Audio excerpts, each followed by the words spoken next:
राधे हरे कृष्णा माधव बंसी चैनल में आप सभी भक्तों का स्वागत है। माघ मास मात्यम 7वां अध्याय। ओम नमो भगवते वासुदेवाय नमः। चित्रगुप्त ने उन दोनों के कर्मों की आलोचना करके दूतों से कहा कि बड़े भाई कुंडल को घोर नरक में डालो और दूसरे भाई विकुंडल को स्वर्ग में ले जाओ जहाँ उत्तम भोग है। तब एक दूत तो कुंडल को नरक में फेंकने के लिए ले गया और दूसरा दूत बड़ी नम्रता से कहने लगा कि हे विकुंडल, चलो तुम अच्छे कर्मों से स्वर्ग को प्राप्त होकर अनेक प्रकार के भोगों को भोगो। तब विकुंडल बड़े विस्मय के साथ मन में संशय धार कर दूत से कहने लगा कि हे यमदूत, मेरे मन में बड़ी भारी शंका उत्पन्न हो गई है, अतः एवं मैं तुमसे कुछ पूछता हूँ। कृपा करके मेरे प्रश्नों का उत्तर दो।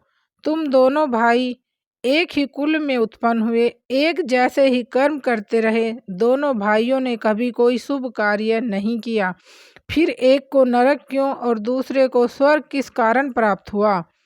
मैं अपने स्वर्ग में आने का कोई कारण नहीं देखता। तब यमदूत कहने लगा कि हे विकुंडल, माता पिता पुत्र पत्नी भाई बहन से सब संबंध जन्म के कारण होते हैं और जन्म कर्म को भोगने के लिए ही प्राप्त होता है।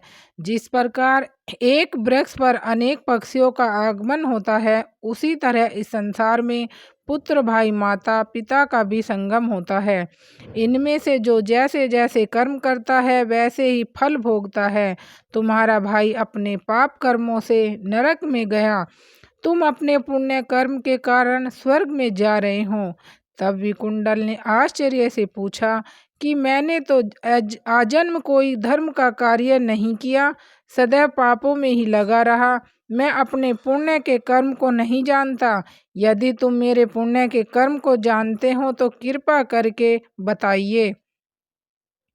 तब देवदूत कहने लगा कि मैं सब प्राणियों को भली भांति जानता हूँ, तुम नहीं जानते।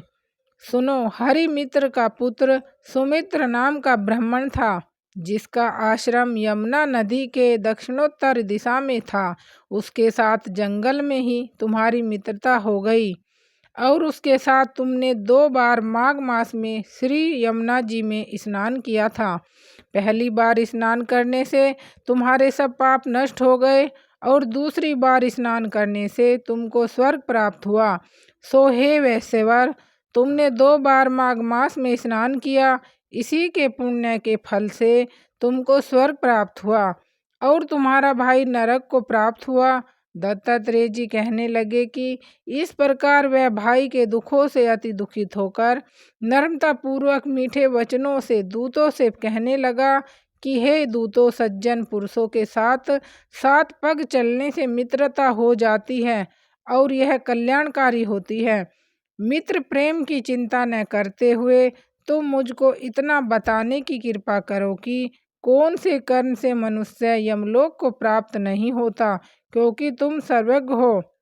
बोलो विष्णु भगवान की जय।